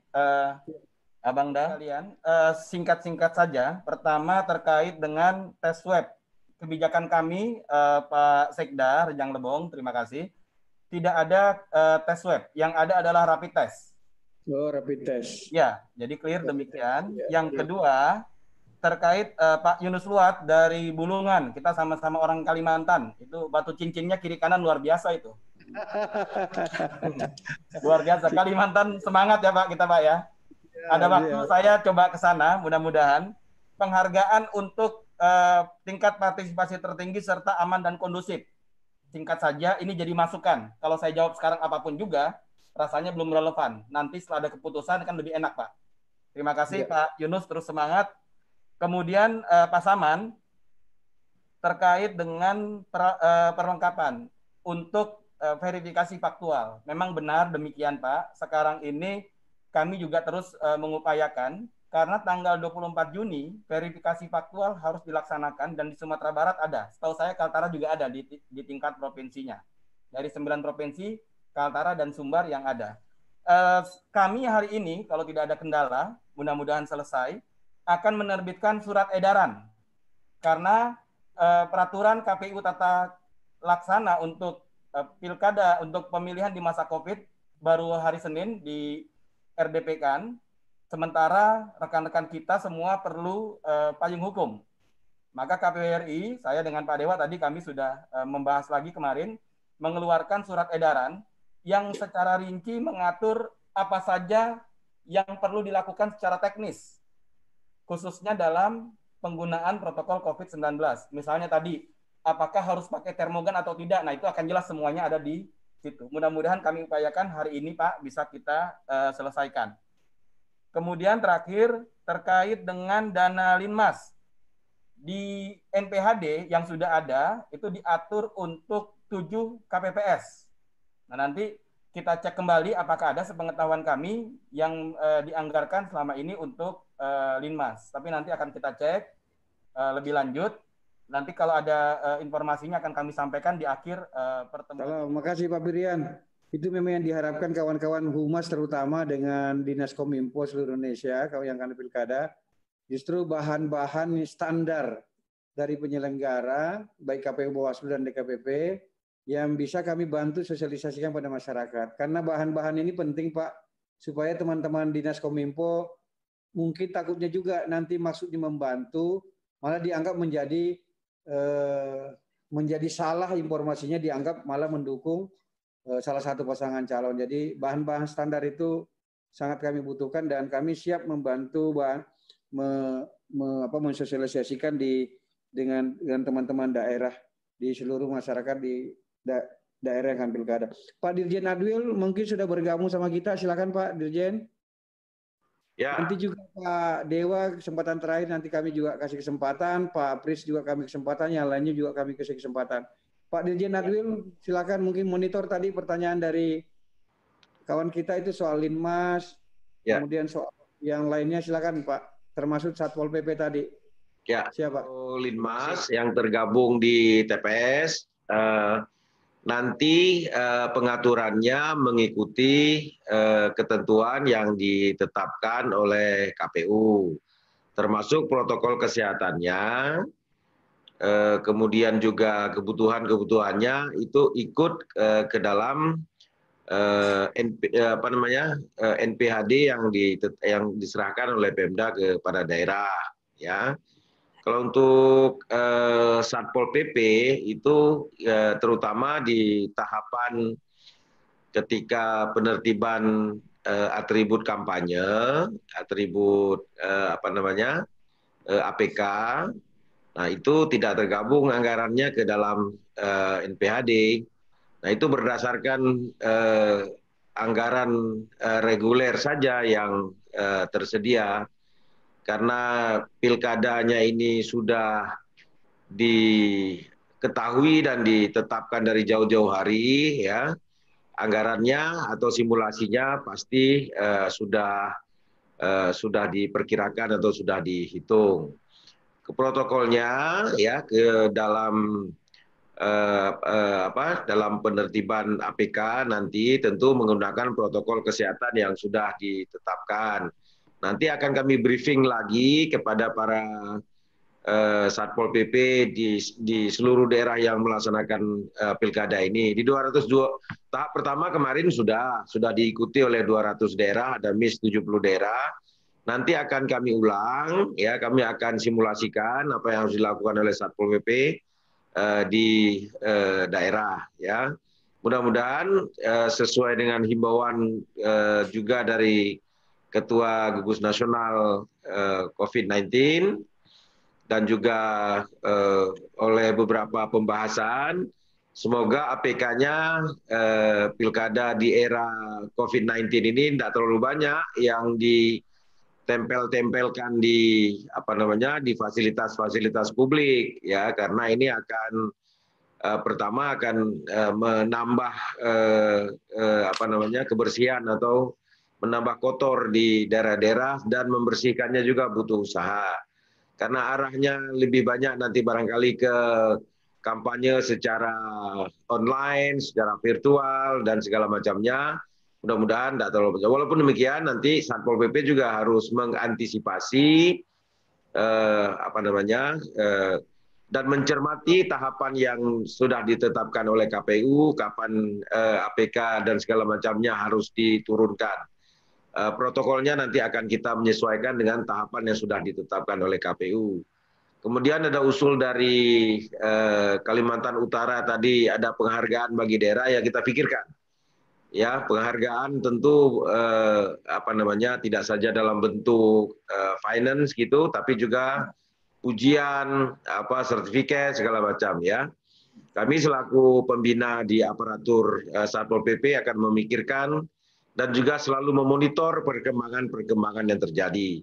Nanti juga kami akan membuka hotline juga agar Satuan Polisi Pamung Praja, BPBD yang akan menyelenggarakan, membantu dalam proses penyelenggaraan tahapan ini bisa menjalankan tugas dengan lancar, serta kalau ada pertanyaan-pertanyaan juga bisa dilakukan secara online setiap hari. Nanti kami akan buka posnya. Kira-kira demikian Pak Dirjen Polpum yang dapat kami sampaikan. Terima kasih. Boleh Bang. Terima kasih Pak Dirjen Adwil, luar biasa komitmennya Pak Dirjen Adwil mengawal rekan KPU. Pak Birian, silakan Pak Birian, satu mungkin ada ketinggalan, silakan. Oh iya, baik, terima kasih Pak Dirjen. Saya tadi keliru terkait dengan Linmas, itu maksudnya Linmas yang di Pemda atau yang di TPS ya?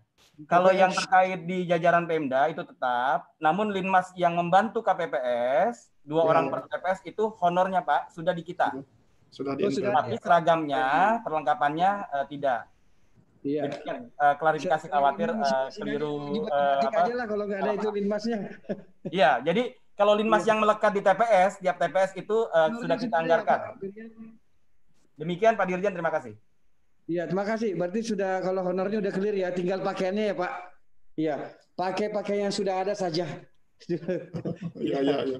Ya, saya kira pakai. Nanti Pak Dewa silakan, monggo Pak Dewa, mungkin monggo. Terima kasih Pak Dirjen. Saya singkat saja, Bapak Ibu sekalian, terutama untuk daerah-daerah yang ada pasangan calon perseorangan ya. Jadi nanti kami mohon pemerintah daerah setempat, terutama terkait dengan anggaran dan fasilitasi, dengan dibantu oleh pemerintah pusat tentu, Bapak yang terhormat Pak Dirjen, ini berkoordinasi lebih intensif ya. Jadi kami juga akan atensi setelah ini terhadap jajaran yang ada, khususnya pasangan calon perseorangan. Karena itu adalah tahapan terdekat ya, terkait dengan verifikasi faktual.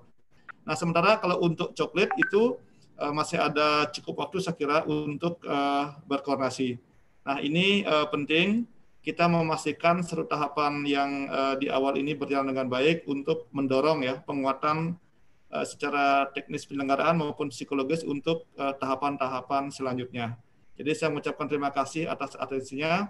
Kita berdoa dan kita terus berkoordinasi untuk bisa terlaksana dengan baik. Saya kira demikian tambahan saya Pak Dirjen. Terima kasih. Terima kasih Pak Dewa, Koordinator Bidang Sosialisasi KPU RI. Pak Prits, mungkin Pak Bawaslu, silakan Pak. Pak Dirjen, 1 menit terakhir, kawan-kawan, tidak ada pertanyaan yang diberikan khusus kepada saya, tapi saya hanya mau mengatakan bahwa pilkada serentak 2020 itu adalah agenda konstitusional kita semua gitu. Jadi maksudnya ini bukan sekedar tugas dari KPU, Bawaslu dan Mendagri, tapi tugas kita semua untuk mensukseskan proses transisi ke pemerintahan untuk melanjutkan pembangunan, untuk melanjutkan agenda besar nasional gitu loh. Dan banyak hal yang masih perlu kita diskusikan lebih lanjut. Tadi soal anggaran, bagaimana anggaran bisa turun, kemudian bagaimana bisa dipergunakan. Tapi itu adalah tugas kita bersama. Dan bagi kita sebagai penyelenggara negara, saya yakin banyak PR yang harus di masing-masing, baik KPU dan Bawaslu, dan juga Bapak Ibu sekalian, termasuk kawan-kawan di daerah. Nah, tetapi itulah kami mengucapkan apresiasi untuk proses seperti ini, acara kegiatan seperti ini, sehingga konsultasi, understanding di antara penyelenggara dan pemerintah itu bisa tercapai. Demikian Pak Dirjen. Terima kasih. Saya kira ini sudah lebih dari 7 menit dan mungkin kita menyudahi mungkin pertemuan kita sore hari ini. Dan tadi ada informasi penting dari Direktur Keuangan Daerah Pak Bari bahwa sudah ada Peraturan Menteri Dalam Negeri nomor 41 tahun 2020. Peraturan Menteri Dalam Negeri nomor 41 tahun 2020 yang baru saja ditantangan minggu lalu. Artinya kalau 5 bulan sebelum pemungutan suara sudah harus cairkan, artinya dana hibah itu paling lambat bulan depan sudah harus cair semua. Jadi yang 9 triliun itu, yang sudah NPHD itu, ya sudah harus dicairkan semua kepada penyelenggara. Jadi sudah ada dasar hukumnya, yaitu Peraturan Menteri Dalam Negeri nomor 41 tahun 2020. Nah itu bentuk konkret dukungan kawan-kawan Kemendagri dari sisi anggaran supaya ini seluruh anggaran NPHD yang sudah ditantangani bisa dapat segera dicairkan supaya bisa bergerak ini seluruh kebutuhan-kebutuhan kita pelaksanaan pilkada. Jangan lupa kawan-kawan semua tetap menjaga kesehatan. Kita penyelenggara negara termasuk kawan-kawan di KPU Bawaslu dan kita semua tetap menjaga diri dan keluarga dan teman-teman di lingkungan bahwa bismillah kita berdoa, kita yakin bahwa hari ini kita pemerintah dan Pemda sudah memiliki pengetahuan yang cukup baik tentang siapa lawan kita namanya si COVID. Apa kelemahannya, apa kelebihannya. Jadi sepanjang kita disiplin menggunakan masker, menjaga jarak, cuci tangan, dan protokol-protokol kesehatan COVID itu kita jalankan, insya Allah kita dapat tetap bekerja dengan baik. Saya dan sejumlah kawan-kawan di Kementerian Dalam Negeri, termasuk Pak Dirjen Adwil, sehari pun tak pernah namanya WFH, tidak pernah izin selama COVID ini berlangsung di 2019 ini. Alhamdulillah sampai hari ini kami sehat, karena alhamdulillah kami dapatkan pengetahuan yang cukup dari Pak Dirjen Adwil tentang siapa si COVID ini. Sehingga sejak awal kita tidak pernah khawatir, karena kekhawatiran itu bisa dikalahkan dengan pengetahuan. Nah, kemudian tidak perlu juga takut, karena memang ketakutan bisa dikalahkan pengetahuan. Tapi tidak boleh juga jumawa, tidak boleh sombong. Nah, kita saatnya bangkit, jadikan pilkada ini menjadi bagian sistem kehidupan kemasyarakatan kita di daerah masing-masing, sebagian dari sistem budaya kita, bagian juga dari sistem pemerintahan kita. Jadi ini bukan pilkada dianggap sesuatu yang luar biasa. Pilkada adalah bagian dari kehidupan kita. Kita setia pada demokrasi, bahwa pemilihan ini harus dilaksanakan karena bulan Februari yang akan datang 210 daerah itu kepala daerahnya berakhir, masa jabatannya berakhir. Dan maka rekan-rekan dari Badan Kesbangpol Provinsi dan Kabupaten Kota, sungguh saya berterima kasih sebagai pelaksana tugas Dirjen Politik atas kesetiaan Bapak 2 kali seminggu selalu berdialog dengan kami. Sekali lagi mohon bantuannya dan dukungannya, semangat kawan-kawan mendukung penyelenggara. Saya selaku Kapuspen Kementerian Dalam Negeri, bersama di sini saya ada Kabag Humas. Saya mengucapkan terima kasih kepada rekan-rekan saya, Kepala Biro Humas, Kepala Dinas Kominfo, kemudian bagian Humas Kabupaten Kota dan Provinsi, yang juga mohon bantuan dan dukungannya tadi membantu memberi narasi optimis kepada masyarakat, kemudian bagaimana menginformasikan hal-hal yang positif supaya pilkada ini bisa sukses dan aman dari COVID-19. Begitu juga jajaran Satpol PP, kemudian bagian dan biro pemerintahan. Pak Dirjen Adwil, saya mau terima